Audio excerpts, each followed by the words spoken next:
What is going on, FA Nation? My name is Justin Fensterman, along with my buddy Ryan Hallam, and this is another edition of Fantasy Alarm Sports Talk here on fantasyalarm.com. Hallam, a wild week 7, a lot of fun indeed. Maybe the best week of all when it came to fantasy and reality with those games, but how the heck are you on this Monday?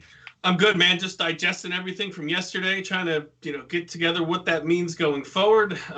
Getting ready for tonight. Another only one game tonight. So it's almost weird to have one Monday Night Football game. But yeah, definitely another big week. A couple big injuries. Just every week in the NFL is just action-packed and so much to take in from a full day of football.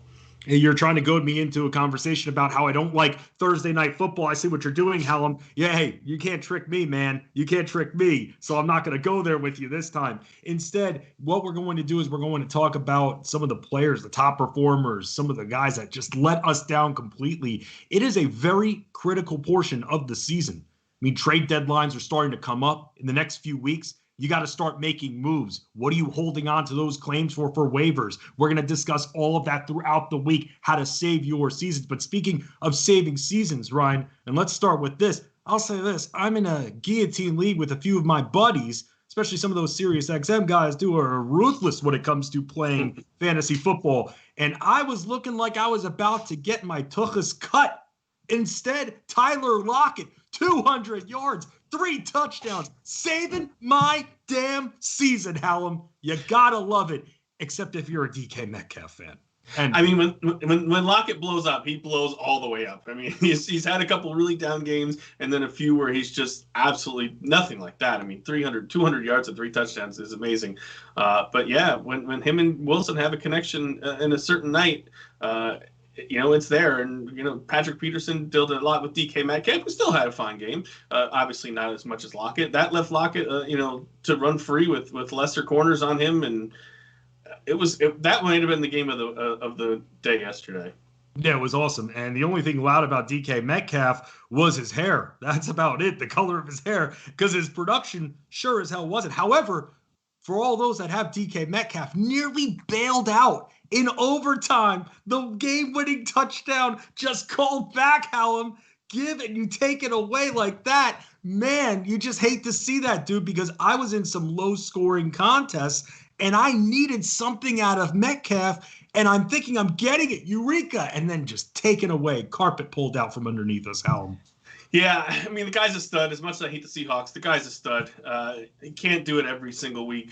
Again, he did have a little bit of a tough matchup, but you think with all the points that were scored, he would have had a little bit more. His highlight, was running down the interception return and stopping that from being a touchdown. That was his play of the night, as he showcased his crazy speed. Not just in general, but for a guy his size, it's kind of unfair how fast he can run. Yeah, no, he's very, very quick, and I think Hallam moving forward, we should get a 3-point bonus.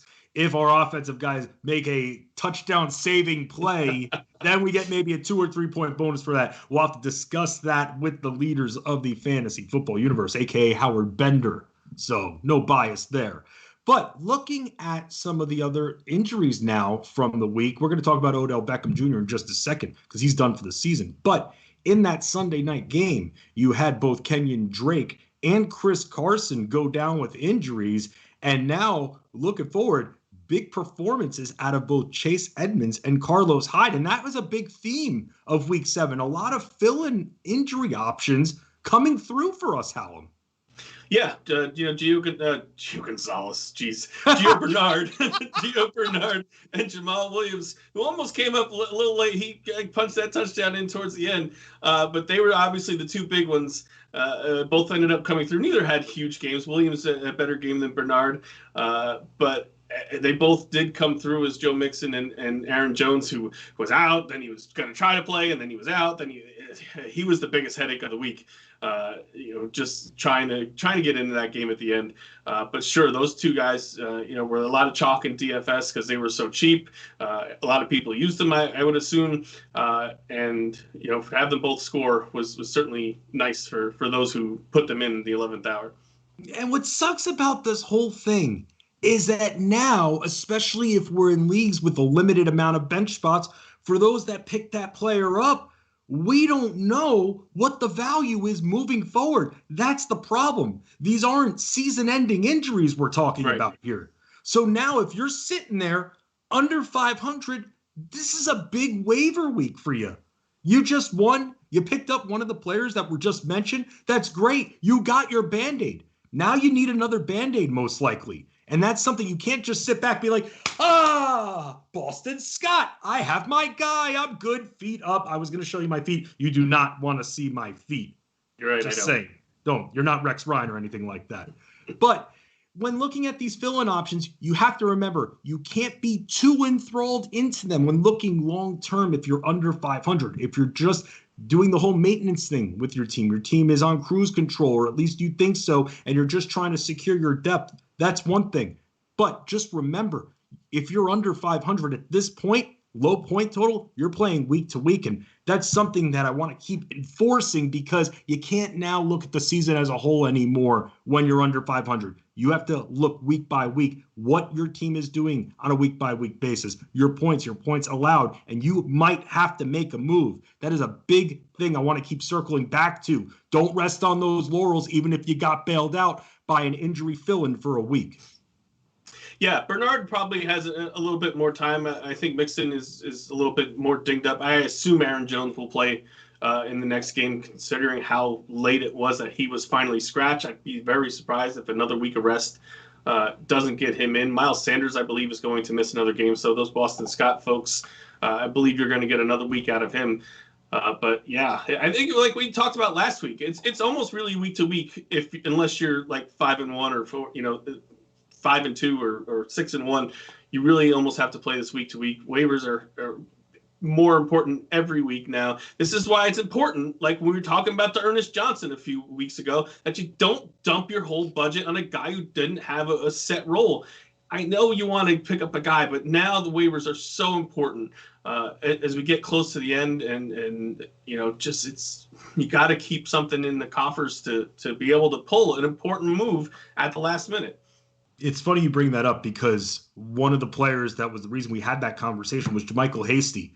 And that's where I was just making sure everybody knew it wasn't the same team, but a very similar situation. Someone comes in, grabs a few extra carries, and then all of a sudden, does that necessarily mean they're going to get the same double-digit carries the following week? And especially if it's the San Francisco running back group. And it's almost like we should be sponsored by the 49ers here somehow. Because, I agree. I mean, there's always news with them on Monday. And it's never good news. You're a 49ers guy, so it's almost like a layup now. So, all right, rinse and repeat. Let's go. What do we make of the 49ers backfield this time? Because let me set the scene for a second. Jerick McKinnon, some of you started him. A lot of you, meaning all of you, were disappointed. Now reports are coming out that was the plan all along, because he had been utilized very heavily beforehand, that they wanted to give him a little bit of rest in that regard. So that played into that factor. But now, moving forward, in your opinion, how the hell do we even decipher this backfield with players in and out? I mean, it's really tough. And I believe I said last Monday that the game before, McKinnon didn't look the same. He missed 2 years. He couldn't carry the ball 20 times and get 5 or 6 touches. And it's just the conditioning wasn't there. So I'm not surprised at all. What I didn't know last Monday was that Jeff Wilson was going to be healthy for the game and play extremely well. Can I stop you right there for a second? Absolutely. If you're watching Jen Piacenti, I am very, very sorry. I know I apologize to you. Now I wanted to do in front of the world, because on Alarm After Hours on Sirius XM on Friday, as we were going through the injuries and we were just going nuts with all the weird reports that were out there, Jen just casually brings up, we don't know about Jeff Wilson yet. And I'm like, forget Jeff Wilson. Forget that. Don't waste my time. I literally said those words. So to Jen once again, and to everybody else that heard that, that's on me. I'm taking that out. I'm sorry. Well, I don't know anyone, really had Jeff Wilson in the office pool this week to have the 3 touchdown game. So, for all of anything that you might have pulled off, that one's really not that bad. But his ankle got rolled up at the end of the game. didn't look good. Just quick, the defender, as he was tackled into the end zone, rolled on his leg. So I won't be the least bit surprised if he misses the game. Tevin Coleman might be back this week, was the report I heard yesterday. With him, you would think that he would get a lot of touches, being at least on paper the most talented guy they have. He wasn't looking all that great in the beginning of the season before he got hurt. So I'm not 100% sure where he's at. Hasty, again, came in once Wilson got hurt, looked okay again. The game was just a blowout to begin with. So it wasn't really much. They were just running out the clock at that point. I would expect McKinnon to probably get a little more use this week if Wilson can't play than he did last week. Like you said, they were trying to give him a little bit of rest. I don't think they're just going to continue to rest him for weeks. I think he'd see a little bit more run. Fantasy start? I don't know. But they play the Seahawks. I would probably avoid the backfield at all costs if you could.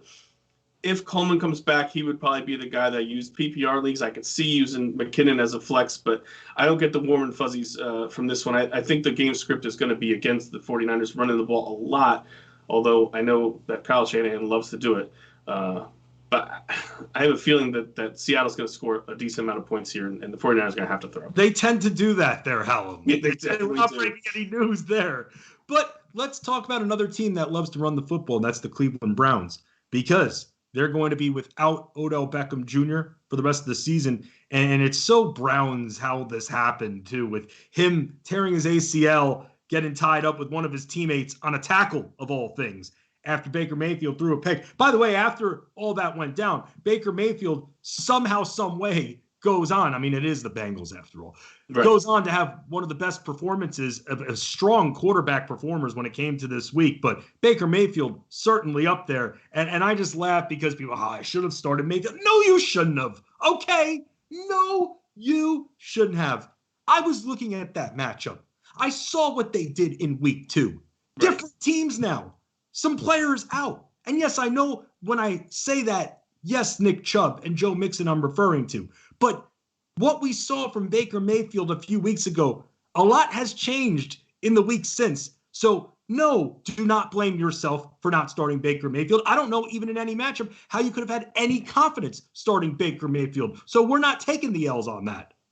No, I mean, I thought he was going to have a decent game, 265, 270 yards and 2 touchdowns. Again, it was Cincinnati, and he did play well against them the first time, but almost 300 yards and 5 touchdowns. Nobody saw that coming. No.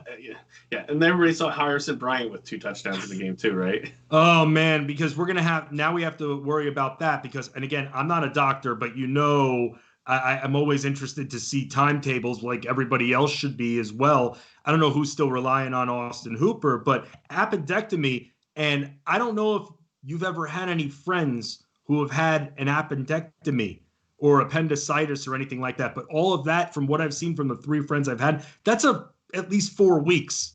And with that, I'm not sure if they're just going week to week. But with Austin Hooper, you can't really be thinking about him. And the problem is, with Harrison Bryant, who scored twice, you still have Njoku there. That's the problem. That's why he scored 2. Right. And that's why when people are asking, should I go all in? I know Odell Beckham Jr. is done for the year. And maybe this is where we should look to see how those targets are going to be divided now that there's still no Nick Chubb. There's still no Austin Hooper now. And Odell Beckham Jr. done. What do you see from this Browns offense moving forward? I definitely think Hooper's certainly missing this coming week. Even right from the start, they said it was a minimum of 2 weeks. Could it be more? Yeah, it very well could be.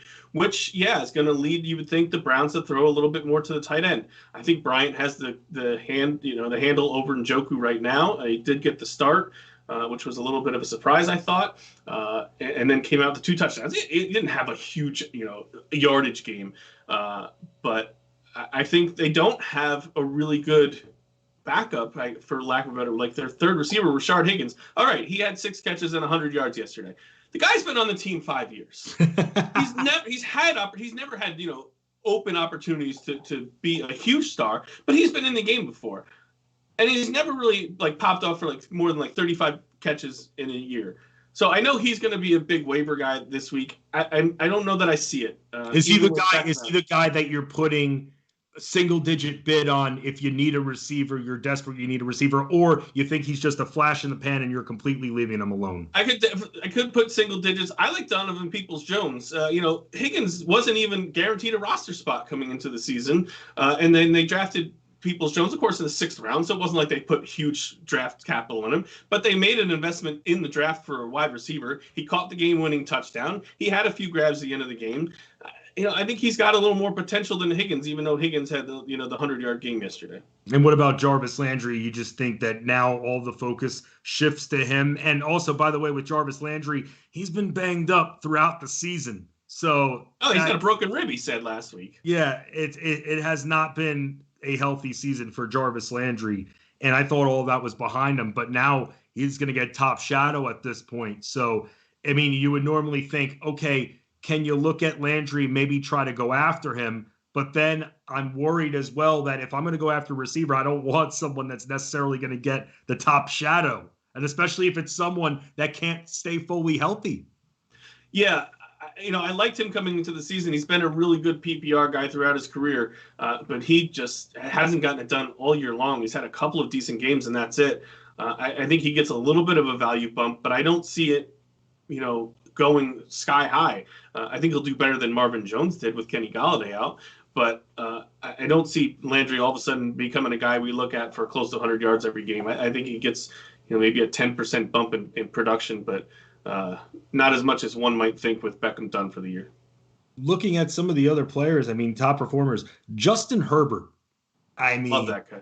I love this guy. It makes me just laugh that Tyrod Taylor was named the starter at the beginning of the year. This guy was ready. He clearly was ready. He's amazing. I love watching him. I watched a lot of that game yesterday. He's just the confidence among everything else. Running more too, like 95% of the other quarterbacks are doing these days. He's got it all together. He's a complete package. I think he could be a top 5 quarterback for the rest of the season. It's 300 yards every week. It's completely revitalized the offense. Keenan Allen is a player now. No, Mike Williams didn't do much of anything yesterday, but he's back in play. Is he though?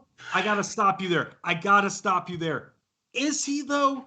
Because as I feel like everybody has such a long leash for Mike Williams, me included, over the last couple of years. And this goes back to last year. I paid $21 for him in my auction. Trust me, I felt it. However, it only seems like this guy really explodes when Keenan Allen is off the field. I'm not saying that always, but think about some of his most productive games over the last few years. Keenan Allen off the field. So it just makes me wonder, because this is a player who, because I saw him on waivers and I picked him up everywhere, people actually going into last weekend were offering me trades for him. I thought this was going to be a smash spot for him, and I thought I'd be able to value him higher today, and I thought I was going to be the one setting the market. Now no one wants to talk to me anymore. My pager's been on. It should have been against the Jaguars for sure. And I remember in March when we were doing these live streams with No Sports, I remember we were talking about him. I remember saying to Ronis, I remember saying he's a fly pattern or nothing. I haven't been a fan of Mike Williams in years, and he yelled at me for it. But Herbert has changed everything. First of all, fly pattern, nothing. There's going to be some games like this where it just doesn't happen. But I don't think I think he can be more than that. I think he's got a competent quarterback, a more than competent quarterback. If he can stay on the field, I think he's going to be better than he's been in recent years. Is he a league winner? He's not. But Jalen Guyton can't have a 75-yard touchdown every week. The guy has 1 or 2 catches a week, and it's some god-awful long touchdown every single week. Eventually, that has to dry up. I think Williams gets a few more looks there. Maybe not throw to every freaking tight end under the sun like they did yesterday. Hunter Henry, Virgil Green, Donald Parham, the XFL guy got a touchdown again. So I think Williams has some better days ahead of him. Everybody has a bomb from now and then. He has more than some. But when he comes through, he definitely comes through. So not a guy I love, but certainly someone I have on more than one roster. I mean, looking at some of the weak links from this past week, we got to talk about the Dallas offense, man. Jeez. Jim Bowden, if you're watching, I feel bad for you. And I love watching the Cowboys lose like everyone, but at the same time, I legitimately feel bad. I mean, I felt it with CeeDee Lamb. Michael Gallup, we talked about him every single week. When are we going to see that huge ceiling? I mean, at this point, Zeke, dude. Yeah. What I mean, with Andy Dalton now in the concussion protocol, I mean, Mr. DiNucci. I mean, with him, we've gone from being able to fully trust this team because of how bad their defense is that they're going to be throwing to now I'm afraid of starting CeeDee Lamb just a few weeks later. That's fantasy football in a nutshell, Helm. Yeah, and we have a few teams like this. You barely use anyone on the Jets. You can't use anyone on the Patriots. Now you can't use anyone on the Cowboys. I still think you could probably use Amari Cooper. Yes. And maybe Lamb. It's really tough, though, because we have no idea what DiNucci's going to do, and it's probably not going to be good. Let's be honest. And the offensive line is beat up, and it hasn't been playing as well to begin with.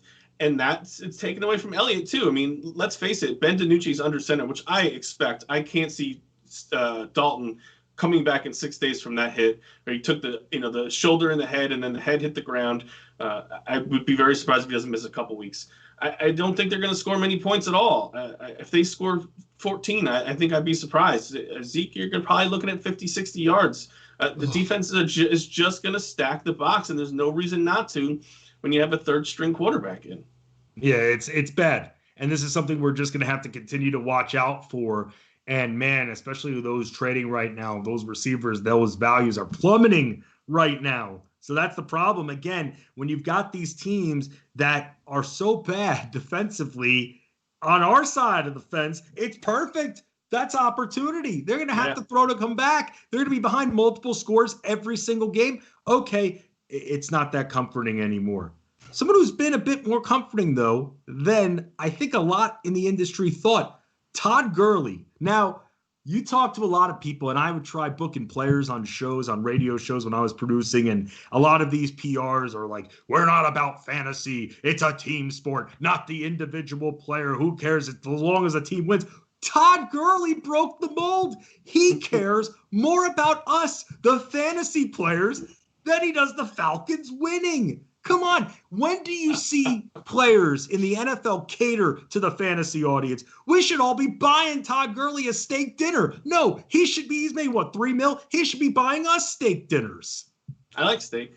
Yes. No, he tried to go down to preserve the game, scored the second touchdown, which ultimately the Lions, of all people, came back and scored a game-winning touchdown with time expiring. I mean, Gurley, he ran it 23 times for the 63 yards, so it wasn't exactly the most efficient game in the world. It looks good in the box score. It looks good in the fantasy football world. It wasn't, exactly the cleanest game that you'd like out of your running back. He falls into stuff here and there. He hasn't been that great. He's okay. He's a mid-range RB2 for me. He has these games where he can luck into some touchdowns, but it's not. How can I say this nice? They're going to be throwing a lot. That's the thing. They're going to be throwing. Todd Gurley, he will be prioritized to a point. But this Falcons team is not good. They are going to be throwing a lot. And that is going to take him out of certain games. But there were people who were completely staying away from him. People were waiting to see if he dropped to the 5th round. And being that this position, the running back position, is so decimated, I mean, I'll take what he's given us. Yeah. I mean, I'm not complaining in that regard. There were actually some zeros on the board, too. I always like talking about the zeros. Odell Beckham Jr., he got hurt, so I don't fully count that. But here's someone that we talked about last week. And we said it, and this is not a victory lap. This is just using this as an example. Be careful when investing in this guy on waivers. And his name is James Washington. Deontay Johnson was back. I know Chase Claypool is the shiny new toy in the NFL, giving him a nickname. We get it, the hoopla. But at the same time, you and I, last week on this very program, questioned whether or not both Claypool and Washington were going to hold up value with Deontay Johnson back in the mix. And the answer to that is no. However, Deontay Johnson is now hurt again for the 3rd or 4th time this year. So because of that, nobody is going to learn a lesson from this. Everybody who invested in either one of these guys just got bailed out a little bit, especially with Claypool. I think people jumped the gun thinking that he was Mr. Automatic every week, and that tends to happen when we see 4 touchdown performances and 1 injury. But now no one's going to learn their lesson because Deontay Johnson's once again hurt. That's my problem with this whole thing. Yeah, Claypool had the big 1 catch for -2 yard line, which was very impressive. It was actually worse than James Washington's 0. I don't think Claypool's shot when Johnson comes back. Obviously, it's a huge. But here's Johnson when he's healthy. Him and Roethlisberger are great. He had 15 targets yesterday and didn't even play the whole game. I mean, he's a really good receiver if he could just stay on the damn field. He's everything as advertised. And the value was perfect. 7th round value? Would you say that's fair? 7th round value?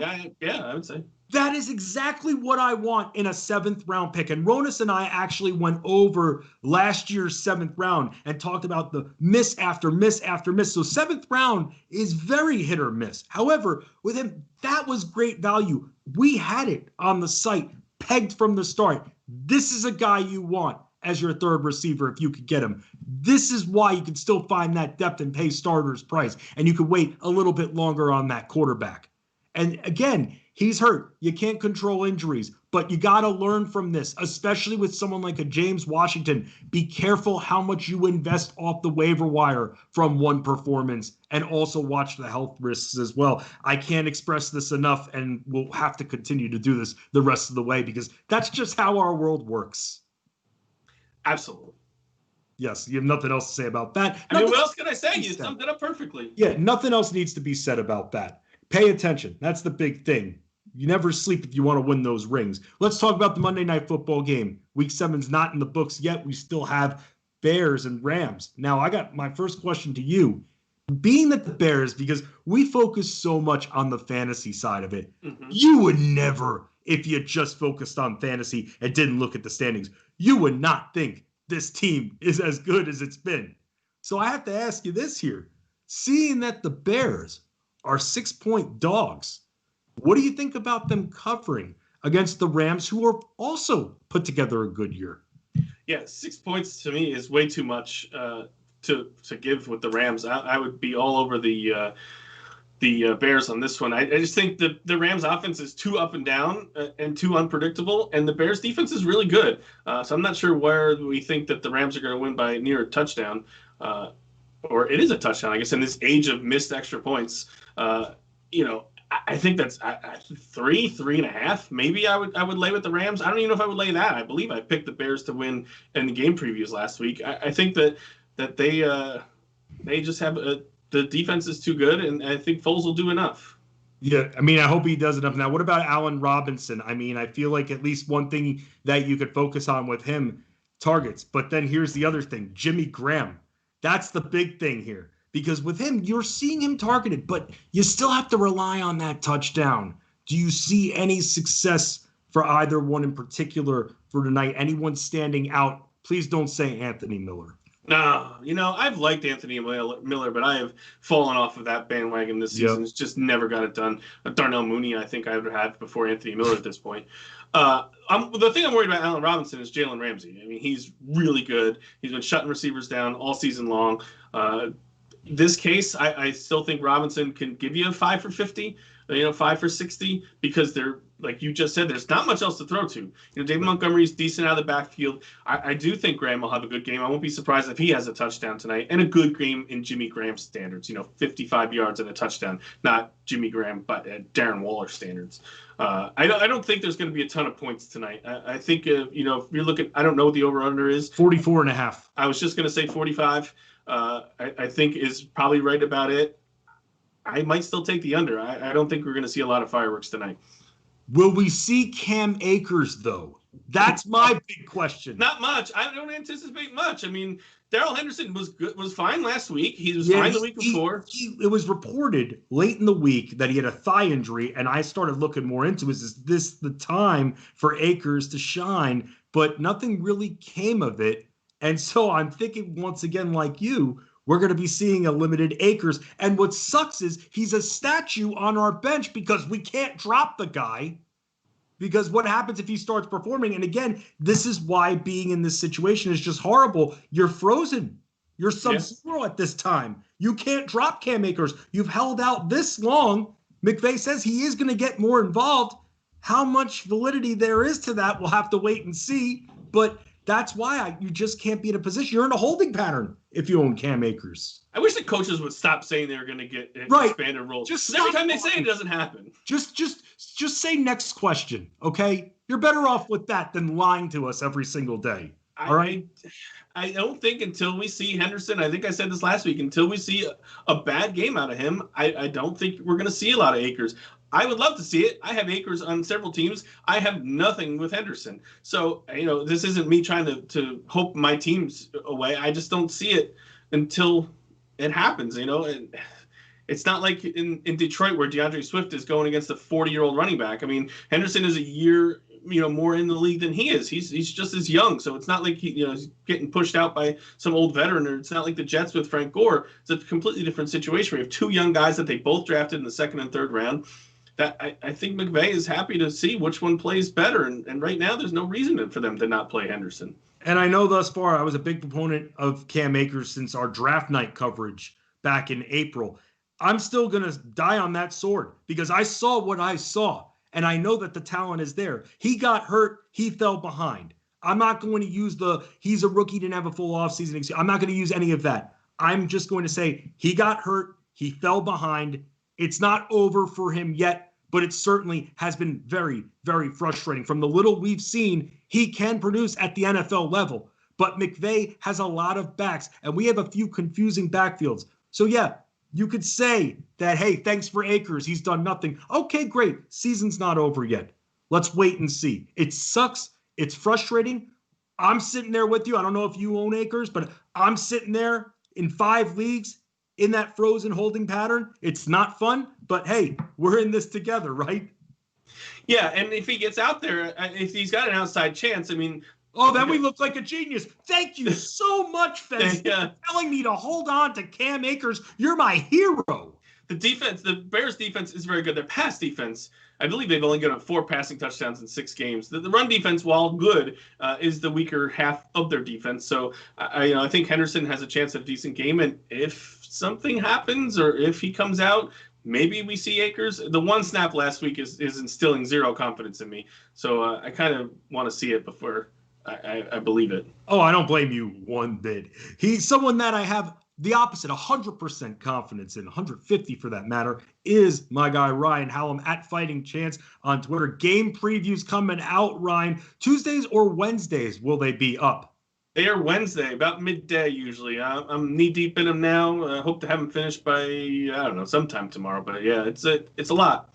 Already moving forward. That's what we do. We want to keep you all very, very informed. You can catch me on Alarm After Hours on SiriusXM Fantasy Sports Radio tonight, midnight Eastern. Give us a call, 888-963-2682. It will be me and the glorious one, John M. Pemba, at Fensty Sports on Twitter. By the way, as always, we're a family. We stick together. We win together. We thank Matt Sells, who's producing our live stream, Fantasy Alarm Sports Talk on fantasyalarm.com. We'll continue to always dominate because there isn't any other option